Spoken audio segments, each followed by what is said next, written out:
the opposite of, addiction is not sobriety. The opposite of addiction is connection.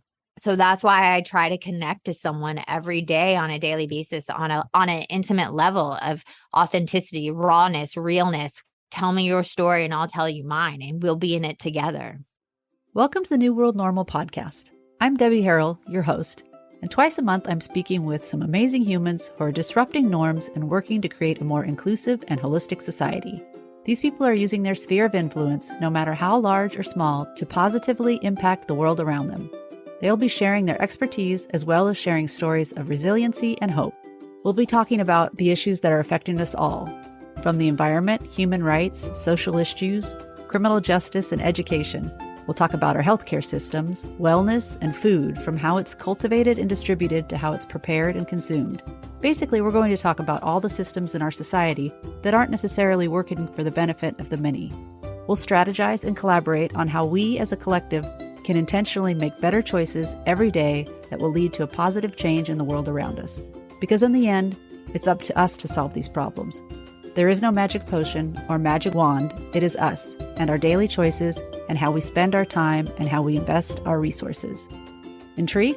Stick around and have a listen, and by all means, click like or subscribe on your favorite podcast source. Welcome back to the New World Normal podcast. Today, I'm speaking with Brianne Davis, who is a very successful Hollywood actress. And I have to say, I'm thankful that I didn't look too closely at that section on her bio, or I would have been stuck in fangirl mode for the entire interview. But as it is, we had a good conversation talking about disrupting norms surrounding shame in our society. Where Brianne's true passion lies is her work as a sober coach in the addiction and recovery world. She has had over 12 years of recovery as a sex and love addict, and she has channeled that into her coaching work, as well as hosting a podcast called Secret Life, which launched in August of 2020 and features inspiring true confessions from an eclectic group of guests unpacking a plethora of taboo topics. So please consider giving that a listen. And as you're listening to today's episode, I have to apologize. I failed to plug in my microphone as we were recording. I didn't realize until the end. And we also have a little bit of internet issues, so bear with us. The sound might be a little wonky, but I'm kind of hoping that my podcast editor can work some magic. It's always possible. Hope you enjoy the show. I'm so excited today to be here with Brianne Davis, who has her own podcast called The Secret Life, which I've became a quick fan of after listening to a few episodes. And my hope is we're going to talk a little bit about disrupting norms surrounding shame, because I feel like her podcast does a good job of that. First, I'd just like to welcome Brianne. Welcome. Thanks for taking the time. Hi, thanks for having. I'm so excited. It's always exciting to talk to somebody new. I feel like that's been the biggest positive of having a podcast, is getting to meet all these people doing this amazing work. Yeah, it's like the best part. Right? It helps with some of that overwhelm from when you're like listening to the news and thinking, oh my gosh, this is crazy. People are crazy. And you're like, oh wait, no, look, there's some really cool people out there doing some really cool things. Yeah, no, it's the best part. I mean, for me, I never wanted to have a podcast. I didn't like the sound of my voice. I wasn't interested. I didn't listen to any podcasts. But when the world shut down, it definitely was a way to connect to other people. I'm in the 12-step world, so I already connected people around the world, but it really helped me share my experience, strength, and hope, because I got to let go of my shame. And if I allow others to have a platform where they can let go of their shame, because I came out as a sex and love addict. I work in Hollywood for 20 plus years as a working actress. I've been on shows like Six on History, Casual, True Blood, Lucifer, movies like Jarhead, Prom Night, Synchronicity, go on. And underneath that career, I was a recovering sex and love addict the last 12 and a half years. And what that looks like is I would go to work and then I would go to a 12-step meeting and I would meet with my therapist and do all those things. And I thought you're never cured of sex and love addiction, but it's like a treatable addiction.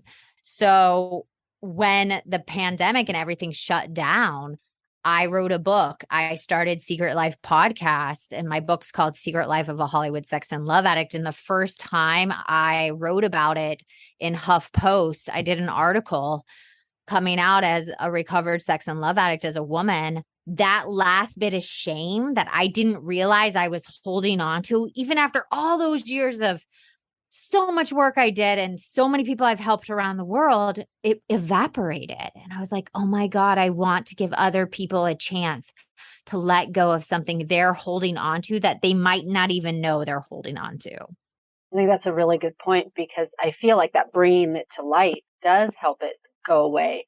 And I find it fascinating that you were talking about you were dealing with all this heavy, heavy stuff and work you were doing on yourself while being this completely successful actress in Hollywood, like at a high level. And that both of those two things were happening simultaneously, and how much more common that probably is. And we're just not aware of the struggles that people we see on a daily basis might be going through. The highest in my career, I was on the red carpet for prom night, one of my first big, like, other than Jarhead, studio films. And I was at the lowest point, like dressed in this glamorous dress on a red carpet, getting my picture taken for all over the world for this movie I was in. And I was at the lowest point of my life, like the hardest time, where I was crawling on the ground, crying, almost blowing up my relationship, being a horrible friend, not showing up for people, being flaky, all of that. What was it that had you keep going? Like, that would be to be in the light like that and then have to deal with these deeply personal things. Yeah, to be in the darkness while in that light, while society is saying you should be happy, you have everything, you have money in the bank, you have a career, you have accolades now and all that stuff. And it's like to be in that dark place at the same time. That's why when I look at people and if I get envious or have that compare and despair come up, I don't know what that person's going through. So how I got through it is I had to surrender. I had to be willing to let go of my career, let go of my relationships, let go of family members, to heal from that generational trauma, to heal that I didn't know how to have healthy relationships. I didn't know how to have intimacy with another person. I always disconnected myself. So I always had shame about that. I thought I was just one of those people that couldn't have long-term relationships. I thought I was one of those people like there I would be bored, like I was like, something's wrong with me. Maybe I'm missing that commitment piece. But really, there was this shame underneath, like I'm broken. No one's like me. And I'm a woman too. And it's so hard to say as a woman, you're a sex and love addict. I could see that would come with even more stigma, right? Yeah. And that you said, I'm different. There's something wrong with me. But in the reality, we all share those feelings of shame for whatever we're going through. And are you finding that as you're speaking to your guests, like the themes of commonality, like whether it's from responses from your audience or just the guests themselves, like, oh, I heard this person say that, and like, oh, I feel that way too. I think that's the best part about the podcast is my whole concept is tell me your secret and I'll tell you mine. And most of it is those feelings underneath the secret, right? Like those voices in our head. I'm a loser. I'm not good enough. I'm a perfectionist. All those things that comes with so much shame, that negative voice in our head. So the most I feel is I get to sit with another one of my guests and they're telling me the worst things that they've either done or had done to them. And I have no judgment because I've been there, and I've also done things to people I'm not proud of. I've done bad things, doesn't make me a bad person. And I've gotten through that shame. So to be able to be an ear for them, and it's healed so many of our guests. I mean, I've recorded 176 episodes. I think we're on our 111th episode, and how much healing has happened for my guest and the listeners. I have so many listeners reach out and go, oh my God, that's happened to me. Oh, now I got to heal that. I'm not alone. It's just been the most beautiful part of this journey for me. I wouldn't doubt that for a second, because I feel it. And listening to it, I love the space you create for your guests, because it is like, it feels like they're telling one of their girlfriends. Yeah. And you're holding that space without judgment. And like, even like you're honoring a lot of times the heaviness of some of the stuff that they're telling me, because there's been some heavy secrets revealed. Oh my God. I mean, one of our heaviest, I think it was the first, because a lot of our guests are anonymous. I changed most of the names. I would say 75% are anonymous people, and we changed the name. We have some celebrities, but it's not about who they are. I just don't even care what you do.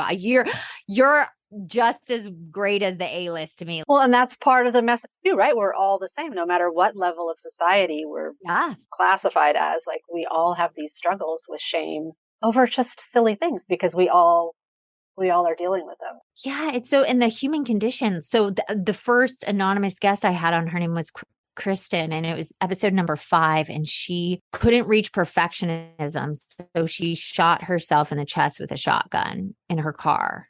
And her sitting there telling me her story and all the struggle and what she went through after she pulled the trigger and going through that, it was just like, I knew it was bigger than me. Like, the podcast is not about me. The book is not about me. It's literally, who can I be helpful to? Who can I let that space be open so they can release it? And now she's like running for governor in her state and like talking about suicide awareness. My God, that's amazing. Right? Like, it was like, and I get to know her the rest of my life. And I would have never got a chance to talk to someone from across the country about such a beautiful and heart-wrenching moment that she went through. It sounds horrific, and all for perfectionism, which is just a whole nother thing, like why we strive for this unattainable.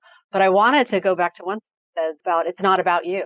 It's about your stories and shining a light. And that's a theme that's come up on my journey a lot, is being that conduit, and that people that have these struggles in life, wanting to make that shift to make them their mess, their message, right? The wounded healer, so to speak. And it's such a beautiful shift of you have post-traumatic stress disorder, but you also have post-traumatic growth if you choose that path. You know, you have to intentionally choose the healing path, but then you morph into this other being that can be that conduit. And it sounds kind of crazy, but like, to be a light for other people and shine the light in the darkness where we're all trying to, like, oh, don't look over there. Don't look over there. But like, why? We look over there. That's no big deal. I got this over here. You want to see? Like, yeah, come on, let's just move on and try and be better people. But there's only through the darkness you can see the light.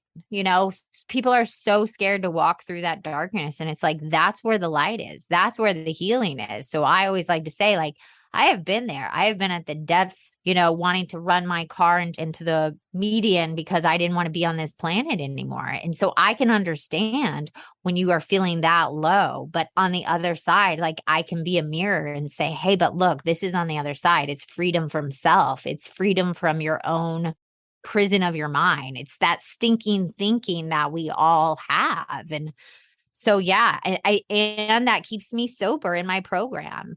The opposite of, you know, addiction is not sobriety. The opposite of addiction is connection. So that's why I try to connect to someone every day on a daily basis on an intimate level of authenticity, rawness, realness. Tell me your story and I'll tell you mine, and we'll be in it together. I think that realness is a key ingredient there, because a lot of times we connect with the people around us, but on such superficial levels, you know, surface, like, how are you doing? You know, oh, the weather, it's so hot. And it's like, I don't want to talk about that stuff anymore. Like, let's talk about something real, and what lights you up? What are you doing? You know, what are you working on that's, you know, you're feeling stuck with or making you feel bad? Like, yeah, let's be vulnerable with one another. I mean, it's the only way. Everything else is like bullshit if you think about it. It's really what it comes down to. Yeah. I feel like we need Brene Brown here with us. We're going to talk about shame and vulnerability. Perfect. Let's get her on. Hey, Brene. But yeah, it's so huge, and it's so simple, right? It is. It's simple. It is simple, but even opening your mouth to say, hey, I need help, or I went through this, it's probably the most difficult thing. But the moment you do it, that shame evaporates. But you have to be willing to walk through that and you will be okay on the other side. I'm telling you, anybody that feels like nobody knows this is my story, it's like, no. Like, we all have those feelings underneath. We just put a different layer of bull crap on top of it. I love that image, that it's going to be better. And there are people on the other side that are going to relate and accept. Even if you feel like there are people in your life that aren't, maybe those people weren't your people to begin with, you know, like. Mm-hmm. You got to clean house. Is what I say. You clean house. That's the beautiful thing of 12-step. You get to really look at your house and say, does this work for me? Do these people work for me? Do they support me? is there judgment or non-judgment? You get to really look at like, where am I denying my true sense of self and people that care about me around me? Right. And where do I want to get? And are these people helping me get there? Or are they holding me back? All good stuff. When I first listened to you, I was listening to you on another podcast. It was a podcast for podcasters. I don't really remember what you guys were talking about, but I was like instantly like, oh my gosh, I love this woman and I love this podcast. So I went and listened to your podcast because I was immediately drawn to the concept of airing the shame, putting a light on it. And I bought these coffee table books for teenagers back, 10 years ago. Post Secret. Have you ever heard of Post Secret? No. I think you would really enjoy it. It was a guy who started this campaign where he's like, just send me a postcard to this address with your secret.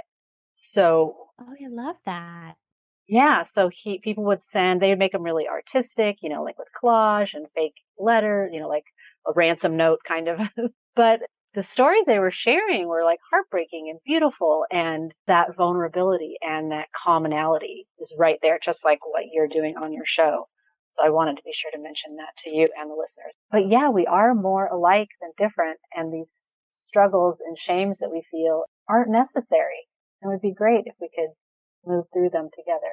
So what was your path to get to where you are? And besides the podcast, what kind of work are you doing? Well, that was the thing. I started writing a book. I was shooting Lucifer, and my husband, who I've been with for 17 years, he was like, hey, there's this writing class. Because what I was doing is I was pitching a show around town in Hollywood about female sex and love addicts with my friend Jana Kramer.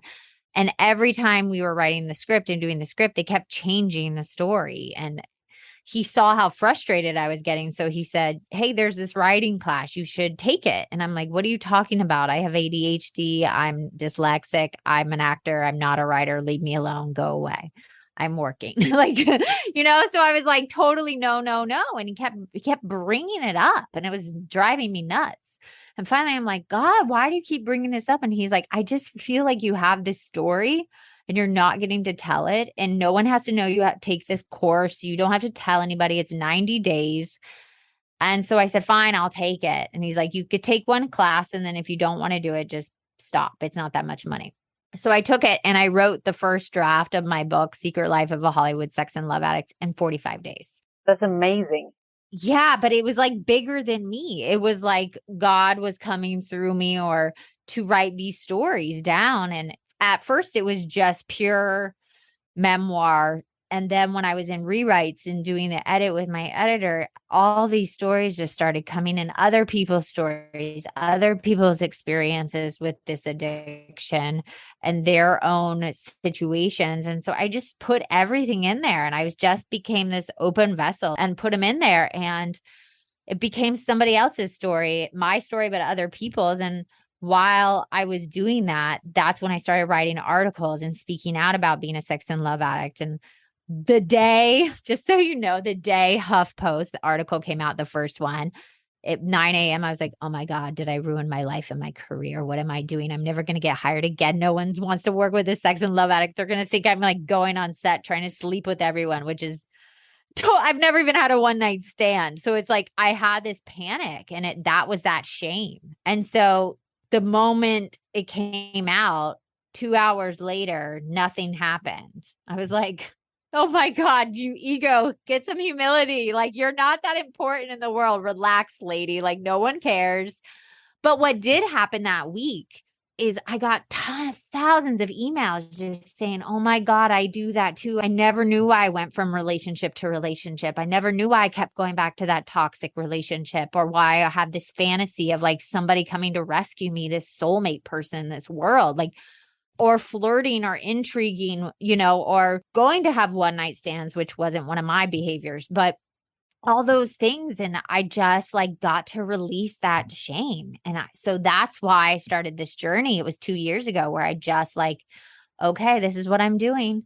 I'm just going to keep like being the most raw and authentic I've ever been. I'm going to still work on myself, but I'm going to be there for other people. And now I get I sponsor people around the world. I go to rehab facilities. I have clients all over the world that I help with this addiction that are too shameful to walk into a room and say, I have this problem. And with the book and then the podcast and then my career as an actor, I'm just really grateful that I get to help others and entertain with the book and the podcast and also educate people. If you're enjoying this conversation, you'll love the discussions happening in the New World Normal community, where we meet regularly to discuss personal growth and social issues, because we know when we do our work, we're better able to navigate this ever-changing world. Be sure to follow the link in the show notes for more information. That's what I think that, what do they call it, edutainment? Yeah. That your podcast definitely feels that way. Like, that's a great word. Because it's comfortable and it's friendly and open, but yeah, you're learning, you're being exposed to these different ideas and the way people have lived, and that might be completely different than the way you came up, but it's okay because we've all been brought up differently. Yeah. I mean, I just love interviewing. I interviewed someone in Ireland. Like, I'm Irish, but I have never been to Ireland, and her experience and what she goes through on a daily basis is completely different from mine. But we have the same disease. We have the same addiction. And it's just so fascinating to be able to connect with people on that level. And I think you're right with the connection, more connection. We need more connection. And I know a lot of people during the pandemic felt disconnected. And it's true, like we do need that human connection and then connection to neighbor or to nature where, that we can't really get when we're stuck inside. But this world of Zoom and the internet that we were just saying, it's the blessing and the curse. Like you can connect with people around the world if you do it with intention, yeah, I need to connect with somebody and I can't connect with anybody because I know like what I was working through in the last 2 years. My own story is like peeling away what's working, what's not working. Mm-hmm. And I couldn't get there with like talking about it with my current friends because, you want something different. You have to do it a little differently. So that even that shift and then connecting with people that were on similar paths through the little boxes on my computer, it's huge. Completely. In ways so surprising to me because I'm not a super tech person. I'm like, when the first thought of getting on a Zoom meeting, I had total anxiety. Would I have to turn my camera on and talk to someone in my computer? That's ridiculous. And now here I have a podcast. Like, what the heck's going on? Anyways, the world works in mysterious ways. And I feel like that pulling that thread and just taking the next step, like you were talking about how your story just came out of you in 45 days. Yeah. I think that's because it was supposed to happen. 100%. And then it's helped all these people. What a blessing. And I'm so grateful and thankful that you were courageous enough to do it. Right? Thank you. Yeah. Well, it really felt like I didn't have a choice. I mean, you always have a choice, but this time it was like big, the learning disability, the audiobook, using my voice, acting it out, all that stuff did take courage. So thank you for saying that. But then I get to right size it and be like, okay, yes, good job, Brianne. Good job sharing your story, but this isn't about you. So take your ego out of it and put it out in the world and have no expectations. I said at the beginning, if I could help one person, then I've done my job. And the beautiful thing is my mom, I'll tell you this story. My mom read it. And if you read this book, you'll be like, "Woo, her mom read it." And it's pretty graphic and out there. And she read it and she called me the next day. She read it in 24 hours and she said, she was crying. It was on FaceTime. And I was like, oh no, that's not good. This is a good cry, bad cry. Oh my gosh. Yeah, I didn't know. And then she was like, I'm so proud of you. And she was crying and it was so beautiful. And she said, for the first time in 10 years, I completely understand your addiction and it makes sense to me now. And then she said, and some of the stuff you wrote about, I have done too. And it was just such a beautiful healing moment that she really got to see me and got to see all the work I did to get better and be a better person in this world and to take accountability and also help other people. So that's enough right there. Everything else is just icing on the cake. Yeah, that understanding too, like that has to be huge. Weight off of your shoulders. I need to read your book. Oh my God, you do. You'll enjoy it. It's a wild ride. New World Normal, as I said at the beginning, we're about disrupting societal norms and looking for better ways. And so if there was any norm, what is normal? And I feel like I need to make a little avatar. His name is Norm. And he comes in and says silly things. Anyways, if you could disrupt societal norm with your magic wand, what would you disrupt permanently? I think I would disrupt the need for attention and validation and sexuality on social media and this unrealistic expectation of what love looks like and what it should give you. So that whole social norm, I wish I could just throw out the window. Like, there is no soulmate. No one's going to give you the attention, validation you need. You are your own, I like to say, fucking soulmate, and you complete yourself. You live and die with yourself. No one is going to be buried with you. So you better love yourself the most. So that's what I consider to be normal now. I like that because that feeds into so many other things. Like you talked about the guest that had the issues with perfectionism, and that's all driven by our need for people to validate and accept us. And that line in the movie, what movie was it? You Complete Me?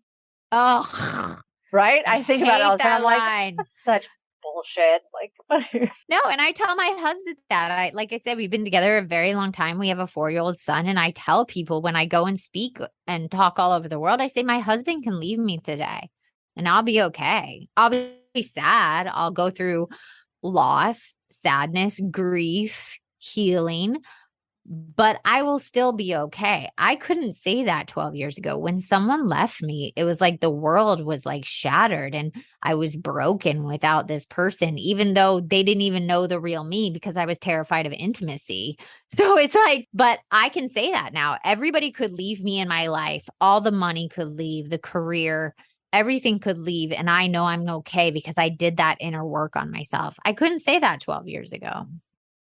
and I think that that's a good point to bring up because so many people think that love and sex addiction is purely the sex part of it. You know, like you were saying, like one night stands, more your behavior, but yet you still suffered with this issue. Yeah. That's an interesting point. Well, because our society tells us that the women wear their sexuality. So women, especially, even this happens with men, but we use our sexuality as currency.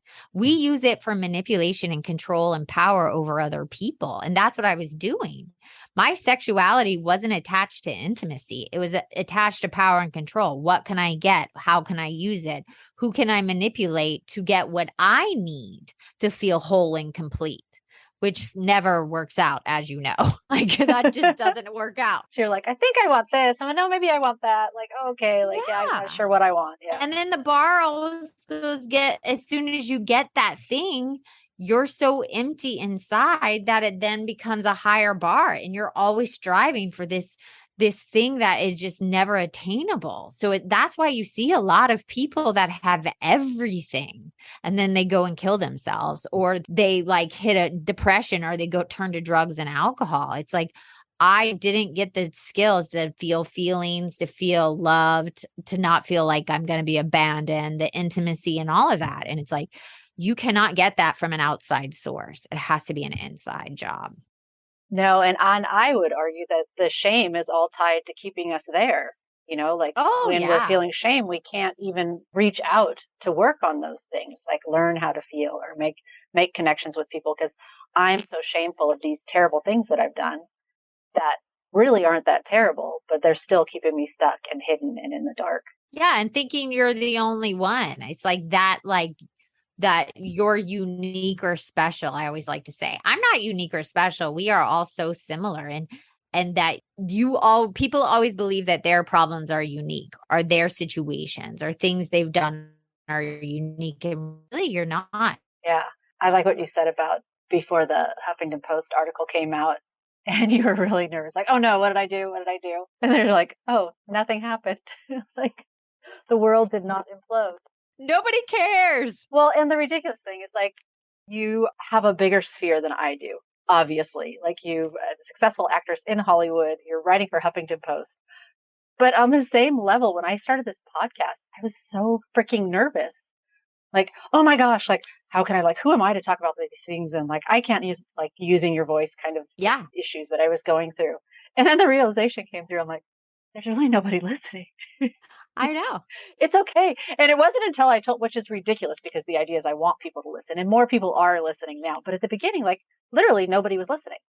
So it didn't really matter. I'm like, just say what you have to say. And then the people that want to listen will start listening. And that's exactly what happened. Yeah. And your voice is just as important as anybody else's. Your experience is just as important. Your process of going through the shame and healing is just as important as Joe Schmo down the street, me, or anybody else. We all have a voice that can help somebody else, because if you're doing it to help somebody else, then you need to be speaking, because that's the whole thing. You can't do it for any other reason than to be of service to somebody else. Right. And that's what it boiled down to in the end. It's like, I want to help, and I'm called. Like, I've got this calling. I feel like it was in me, kind of like your story needed to come out of you. Like, this keeps coming up, and like, I need to do this. So I want to help people during these crazy times. So really it turned around to, well, who am I not to?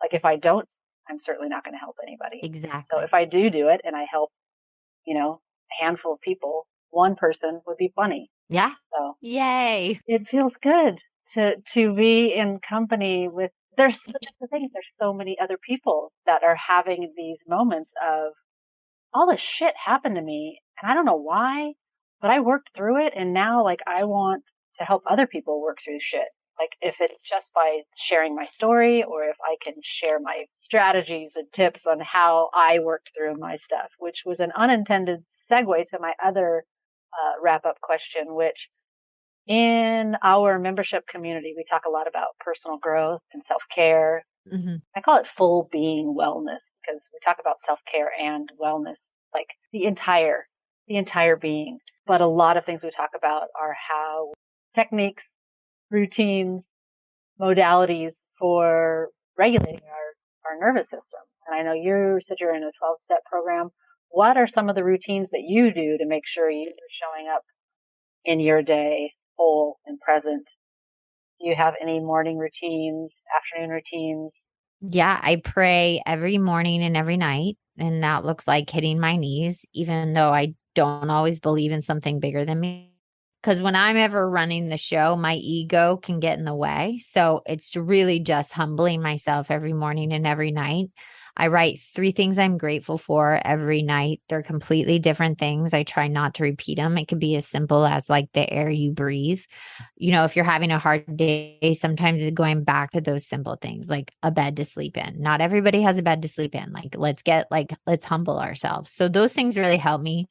I also get on a meeting every morning, a 12-step meeting. I do outreach calls, people that are in struggle. I have the podcast. I'm writing book number 2, but then also it's like taking moratoriums for myself. I have a 4-year-old, and that's exhausting at times. And so I can literally say to him, like, mom needs to have 5 minutes to herself. I'm going to go do the Calm app. I'm going to meditate, and I'll be back. And I get to recenter myself. And it's just taking those moments to take care of myself then teaches my son how to take care of himself.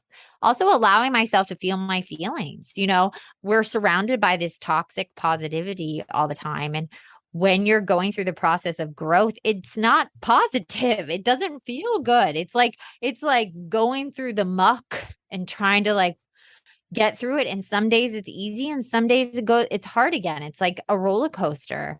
So I really allow myself to have my feelings and to not completely understand them sometimes, and to sit with them and not run from them and try to get on social media or go buy something or eat a piece of cake. Like, I really tried to have my feelings when I have them, because for so long I didn't know how to self-regulate my feelings. And that was part of the addiction as well. And then just over communicate with people I love in my life. My husband and I are very big over communicators, and that really helps me right size and stay present in the relationship. Because when someone upsets you, you're like, see ya, peace out, I'm gone, I'm gonna go move to another country and start a whole new life, that fantasy. You're dead to me. Yeah. But no, it's like really communicating in a healthy way. Like, when you said this, it felt like this, and this is what it brought up for me, or let's take a 5-minute break. And it's a lot of work, but it has really helped me stay present in my life, stay close to my feelings, stay close to a program, use my tools, take care of myself so I can then mirror it for my son. And the generational trauma hopefully won't go to him, and he won't turn into an addict, and he won't turn to substances or people, places, and things to not be able to deal with reality. It's like, how can I deal with reality on reality's terms? That's my whole goal. I love it. And I love that you're modeling that for your son, because what a gift. I know so many of us were taught to not deal with our feelings. Like, oh, like, why are you sad? Stop crying. Like, you have no reason to be sad. Look at your life. You have everything. It's just like, I know I did it as a parent too, but like, yeah, because it's just the way we were taught. And then I'm like, oh my gosh, like I did that. Sorry, kids. I've already told my kids feel free to talk about me in therapy. Like I did the best I could with what you had. And that's the goal. Well, thank you for sharing your story with us and for creating that space for your guests and your listeners to hear stories of commonality. Where can my listeners, all 5 of them, I'm just kidding, more than that, I love it, find you, connect with you, learn more about you?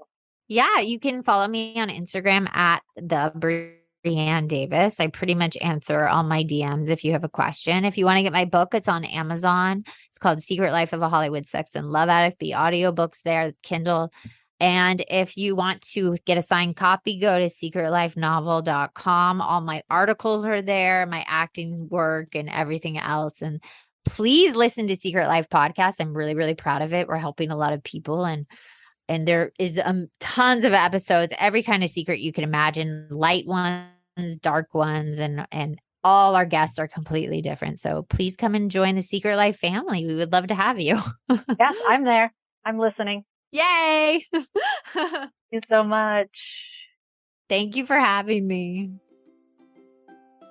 Well, I mentioned that I might be a fangirl at the beginning of the show, and I will tell you that by the end of the show, I was definitely a fan. Not only is she gorgeous and glamorous in all the ways you would expect a Hollywood actress to be, she's real and she's humble and she's open and vulnerable in all the things that make being human special. And I'm so thankful I had an opportunity to speak with her today. I hope that you got something out of the conversation. I hope that if you're feeling shame about something, that you might take this opportunity to reach out to someone that you can talk to about it. Or if you don't feel like there's anyone you can talk to about it, reach out to Brianne, reach out to me. We're here. And as we said in the show, shining a light on it is often that secret ingredient to help it disappear. Have a great day. If you are enjoying the New World Normal podcast, please, please, please don't forget to like, subscribe, review, share it with a friend. All easy ways to support the show. Thank you so much. Thank you so much for taking the time to listen to our show. If you enjoyed what you heard, feel free to subscribe and leave us a review. If you didn't enjoy what you heard, reach out to us and let us know how we can make it better. This show really is about all of us, not just me and my guests, but how we can all work together to make the world just a little bit better. And if you'd like to connect with us in other ways, be sure to follow us on Instagram. We also have a free Facebook group where our fans of the show can connect and discuss their favorite episodes. And in addition to that, we have a membership platform, The Collective by New World Normal, where you will participate in monthly workshops, pop-up challenges, and weekly meetings to support a more intentional lifestyle. We have meaningful conversations about important topics, all in a space that is safe, supportive, and encouraging. So join us. And if you'd like to show us some more support, check out our intentional apparel shop online, New World Intentions. You'll find t-shirts, hats, totes, all with positive messaging to help you move more mindfully through your day and help you to create that new world normal. You can also check out our affiliate page, where you'll find our favorite eco-friendly household and personal care products. Thanks again for listening.